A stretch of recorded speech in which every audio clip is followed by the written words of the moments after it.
जय Hind defence lovers. आज की टॉप हेडलाइंस कुछ इस प्रकार है। 114 रफाल फाइटर्स में नहीं मिलेगा सोर्स कोड, लेकिन इंटीग्रेट होंगे भारत के वेपन।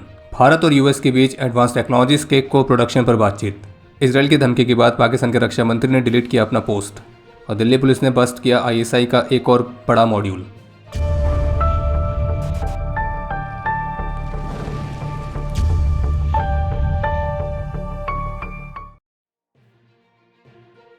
हिंदुस्तान टाइम्स की रिपोर्ट के मुताबिक भारतीय रक्षा मंत्रालय द्वारा अगले महीने तक डसॉल्ट एविएशन के लिए 114 रफाल फाइटर्स वाली डील के तहत रिक्वेस्ट फॉर प्रपोजल यानी कि आरएफपी को जारी किए जाने की उम्मीद है और फिर उसके बाद कॉन्ट्रैक्ट के नेगोशिएशंस की प्रोसेस स्टार्ट होगी।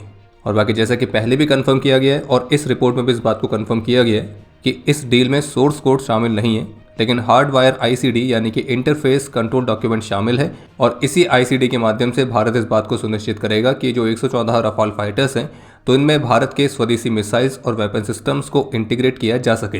बाकी डीएसी ने जो प्रपोजल क्लियर किया है उसके मुताबिक 18 फाइटर्स हम डायरेक्टली फ्रांस से फ्लाई अवे कंडीशंस के तहत लेंगे और बाकी के 96 फाइटर्स भारत में स्वदेशी तौर पर मैन्युफैक्चर किए जाएंगे।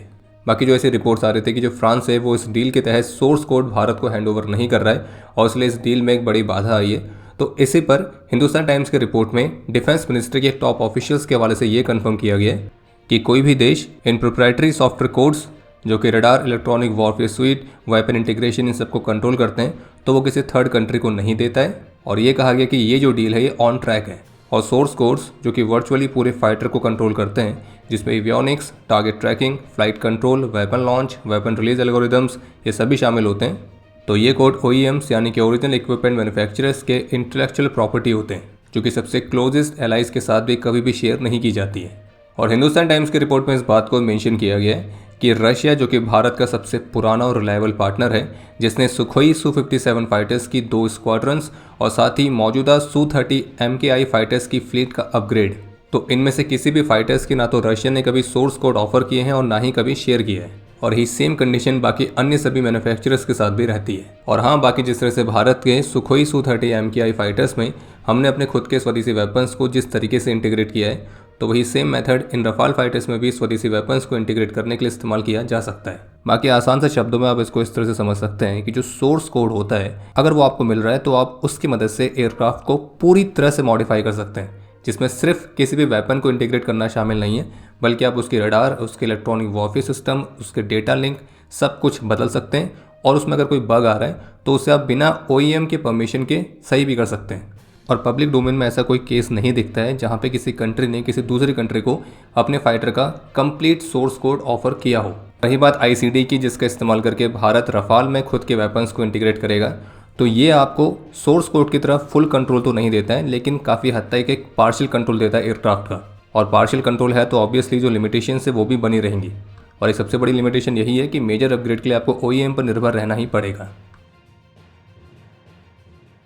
Chief of defence staff general Anil Chauhan की तरफ से कंफर्म किया गया है कि इंडियन आर्म फोर्सेस के बीच थिएटर कमांड्स के क्रिएशन को लेकर जो डिस्कशंस हुए थे वो पूरे हो चुके हैं और अगले सप्ताह तक ये जो प्रस्ताव है आखिरकार भारत सरकार के सामने सबमिट किया जाएगा। एक और अपडेट है कि रण संवाद को संबोधित करते हुए भारतीय सेना प्रमुख की तरफ से भी बताया गया है कि पिछले साल से हमारे वॉर गेम्स में जो न्यूक्लियर थ्रेट्स हैं तो उसको भी महत्वपूर्ण तरीके से डिस्कस किया जा रहा है, क्योंकि हमारे दोनों ही बॉर्डर्स पर जो न्यूक्लियर थ्रेट है वो एक रियलिटी है। तो इसलिए इसको डिस्कस किया जाना बेहद ज़रूरी है।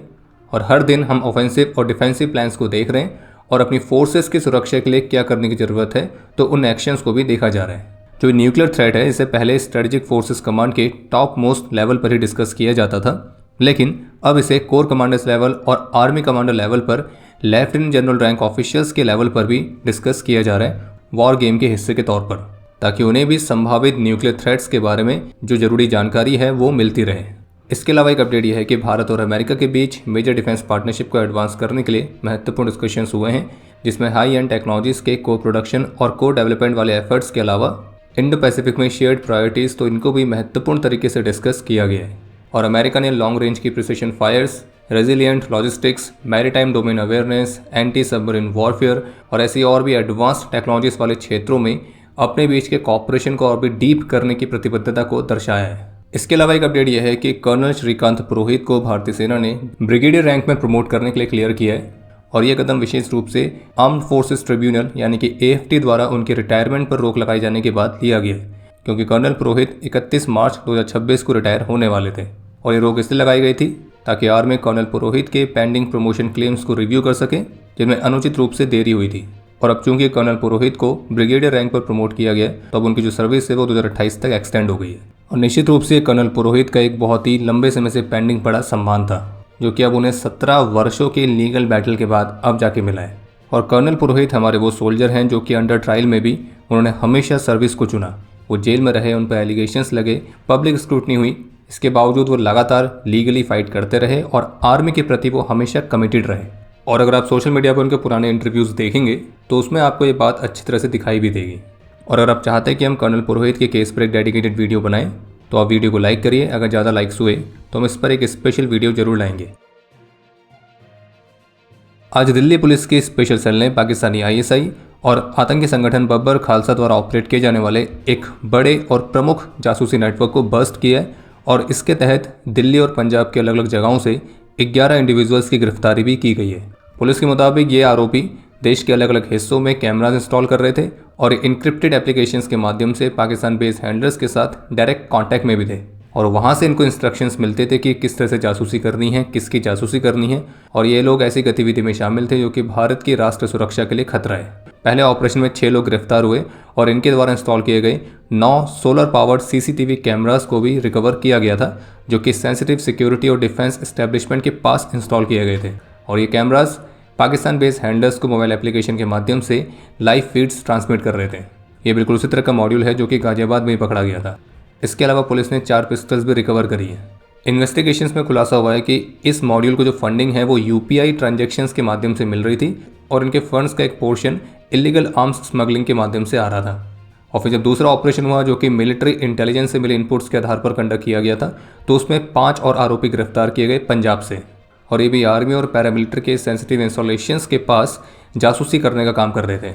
और पाकिस्तान बेस्ड अपने हैंडलर्स को ये फोटोज़ और वीडियोज़ शेयर कर रहे थे इन सेंसिटिव लोकेशंस की। इन्वेस्टिगेशन में ये पाया गया कि ये नेटवर्क आतंकी गतिविधियों के लिए युवाओं को रिक्रूट करने और उनको रेडिकलाइज करने में भी शामिल था। और जो CCTV कैमराज इंस्टॉल किए गए वो मल्टीपल लोकेशंस पर किए गए थे, जिनमें पंजाब, हरियाणा, राजस्थान ये सभी स्टेट्स शामिल हैं, ताकि सेंसिटिव एरियाज़ को मॉनिटर किया जा सके।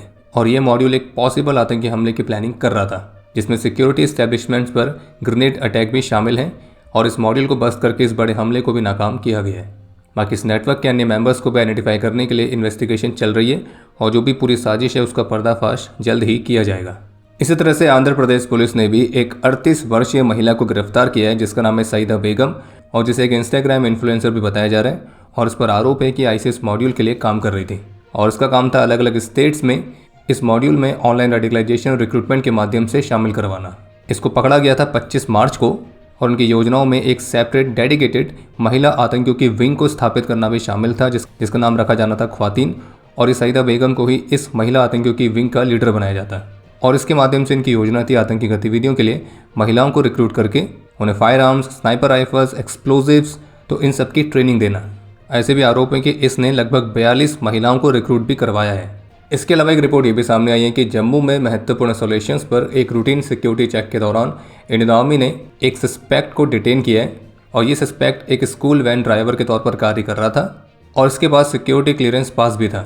रिपब्लिक वर्ल्ड की रिपोर्ट के मुताबिक इसकी पहचान तौसीफ के तौर पर हुई है और ये आर्मी पब्लिक स्कूल के प्रेमिसेस के अंदर ही स्कूल वैन ड्राइवर के तौर पर कार्यरत था और इसके पास हाई सिक्योरिटी जोन का ऑथराइज एक्सेस भी था।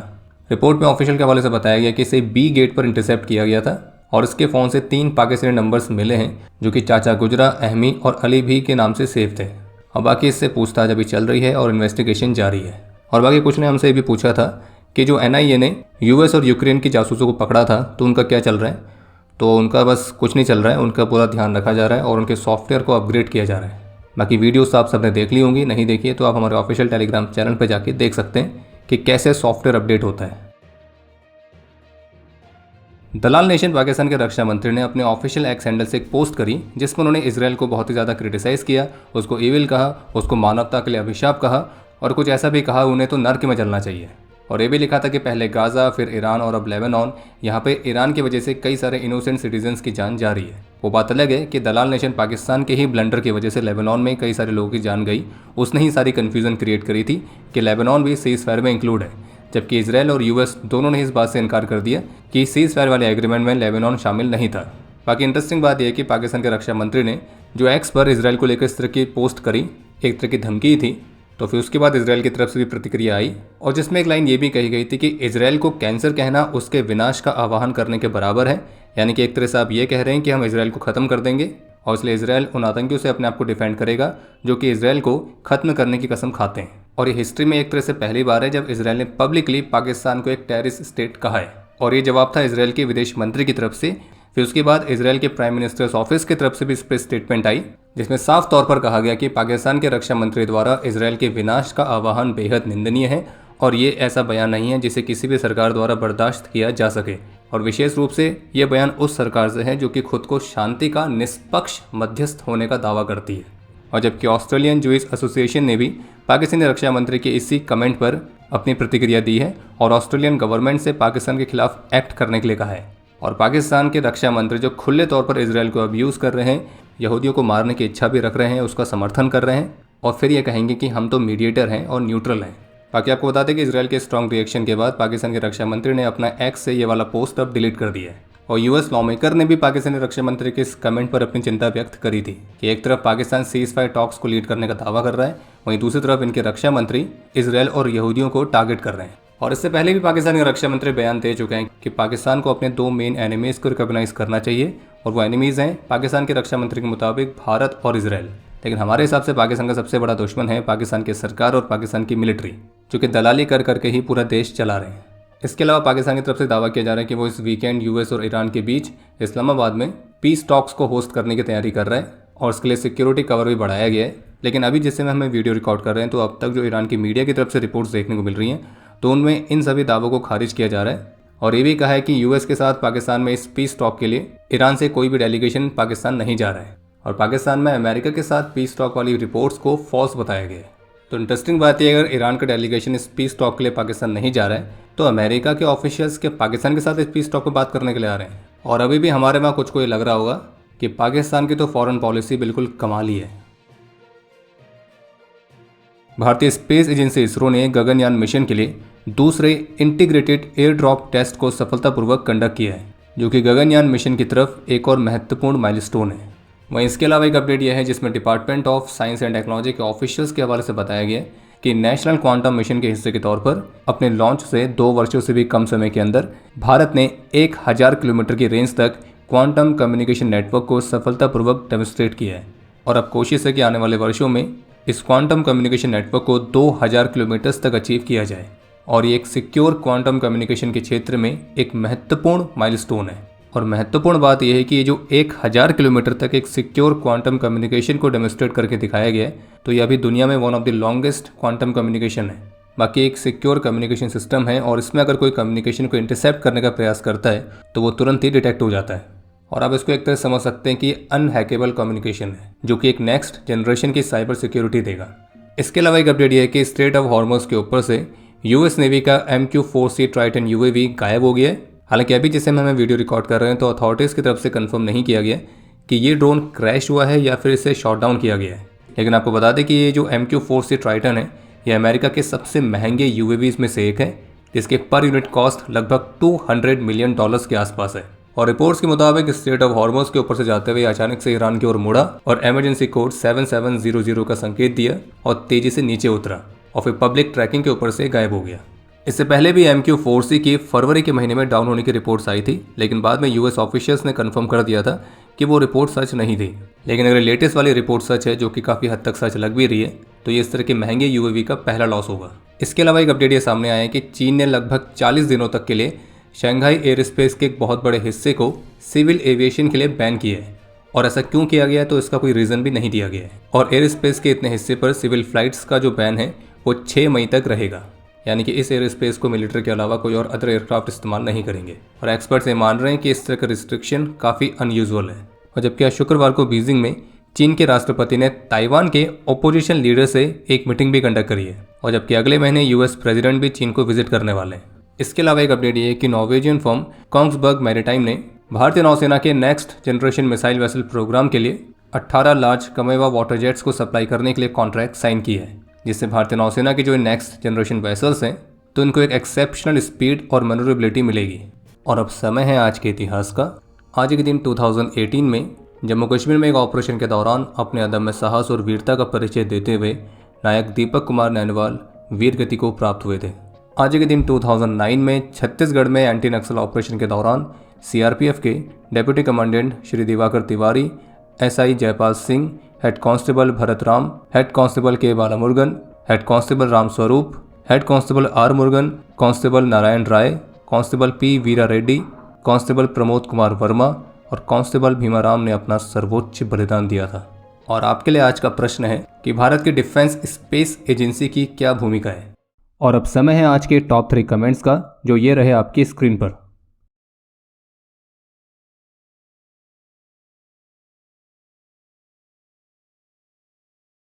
उम्मीद है आपको आज का एपिसोड पसंद आया होगा। पसंद आया तो वीडियो को लाइक करना ना भूलें।